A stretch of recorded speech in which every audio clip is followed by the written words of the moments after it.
If you want to become a true suck and fuck master on Vladimir, this is the only video you'll need. Slave, get your ass back here. Love you, Elite 500.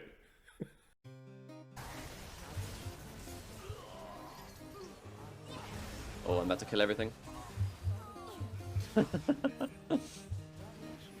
Let's just end the game. Wow, didn't that look unbelievably easy? Even your new to League Silver 4 friend could have executed that one. But to get to this stage requires a lot of effort. It is actually very simple, but still extremely difficult. League is not this ungodly hard game with so many complex mechanics. Once you learn the fundamentals, only implementing them is very difficult. This guide will teach you mid lane fundamentals that are specifically important on our favorite scaling mage.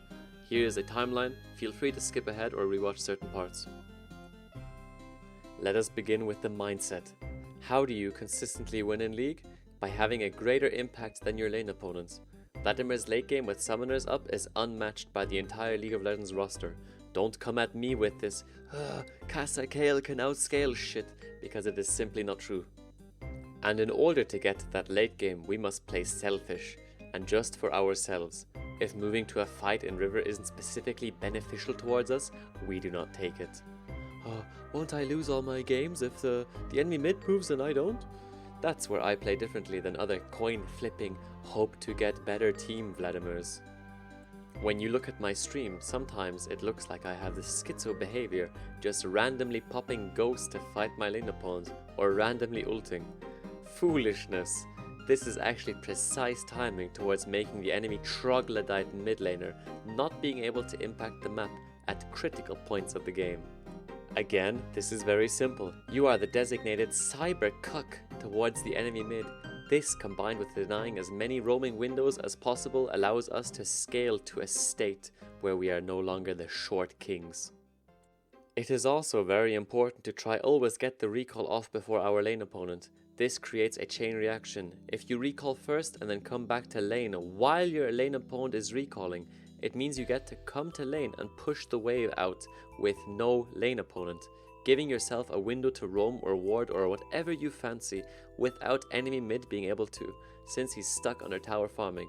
This can also happen against you, so try not to recall after your lane opponent. Playing selfishly means you get a lot of control in the game. However, this is a double-edged sword while being new to Vlad. You will lose a lot of games.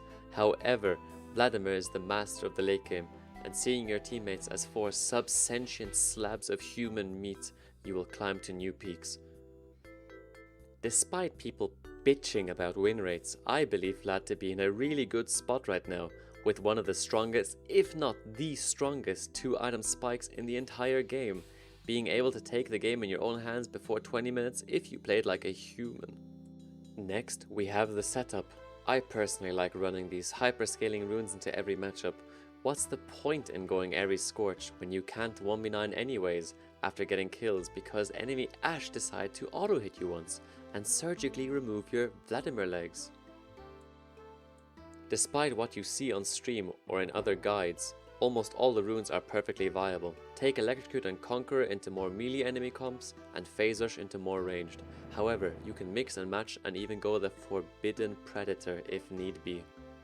The most important thing on Vladimir is how you play anyways. For our first item, I like to start with a Doran's Ring in most matchups. If you think you won't struggle against something like Twisted Fate mid, go Darksteel and Refillable. And if you are a businessman wanting to go straight to business, in a free matchup, start Amplifying Tome with 1 pot. First back, we want to get a Fiendish Codex if possible, rushing Night Harvester as fast as humanly possible. Second, upgrading our free boots to Sorks is top priority. It has the same damage output as buying a needlessly large rod. Next legendary item shall be Shadow Flame, if you think the enemy won't buy magic resistance. We prio Shadow Flame over Death Cap because of the easier build path, faster spike and less economic build in case enemy actually does buy magic resistance and you have to buy a void stuff quickly. The 600 gold cheaper item makes a massive difference in timings. If the enemy was a little fucking pussy and bought magic resistance, feel free to buy Void Staff next. If not, then go Death Cap. If you are at this stage, congratulations, you have won the game. Any and all other items are simply cosmetic in your inventory. As soon as you're about to hit 900 gold, you want to orchestrate a recall window without losing CS as fast as possible. This can be done by pushing in the wave and making the wave state a bounce in your direction so you can minimize CS loss. Don't be scared to look like you're on 20 times the lethal dose of turbomethamphetamine and simply ult your lane opponent and the waves and try get as big of a trade as possible with your EQ and 10% damage amp on ult. Riddle me this, what enemy mid will contest your push when you killed his wave and did 70% of his HP while healing all of yours? After this maneuver, you are no longer a weak little sperm, and you have to start asking yourself questions what to do next. Can I kill my lane opponent? Then dive him. Is your jungle going for an invade? Push in the wave and help him. Can you dive enemy top or bot lane with your jungle? Repeat the last scenario. Even if you don't have any options, pushing in the wave and just walking around the side of the map your jungle is on helps out immensely. In the mid game, it's very important to go side lane and predict fights while not using summoner spells unless it's for a game-winning objective like Herald or Dragon. Always go side lane to the part of the map where the objective is, so if there is no Dragon and Herald is spawning in 1 minute, go top. If Dragon spawns in 1:30, then go bot. Vladimir needs to be in these team fights.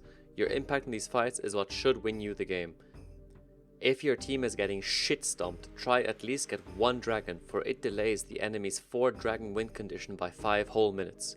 It's the only thing that can rival Vladimir's late game power. If by this moment the enemy team foolishly hasn't surrendered yet, you have entered the comfort zone of late game. The world is now your oyster. Your job is to hit as big of an ult as possible, preferably the backline, and land as big of an EW combo as possible. If done correctly, this will instantly win you the game. However, unlike most other late game champs like Kale and Kassadin and Corki, you do not get your strength from EXP. All you need is gold, and we are also undone by the gold. Keep farming assets even after 30 minutes into the game. Nothing feels worse than forgetting to farm a little bit, and suddenly the enemy Lee Sin has outscaled you because he has a higher funny number than you. There isn't really a go-to combo that Vlad players do, just a mix of abilities that suit the opportunity. But most teamfights, if I get in range, I flash ult EW. This procs Phase Rush, Nimbus Cloak and Night Harvester, letting not even Kassadin escape the no counterplay zone. And of course, the most important part of any guide, optimal skin choice. Every skin tier list, my tastes change a lot, but one remains eternal. Bloodlord, my beloved. Better animations, masculine taunt, a voice that makes you feel like he drinks 3.8% fat content pure milk. And if you are on a budget or a little wage cook, then I recommend Marquise Vladimir as a little addition. All other skins are irrelevant and needn't to be spoken about. That wraps up my 2023 Season 13 Vlad guide by yours truly, 7th season Challenger mid laner Elite500. I am live almost every day on Twitch TV. And finally, a cold XQC, not L, to the Banklords Brotherhood, as I am making this video for free, and shout out to Forsen and Tupac.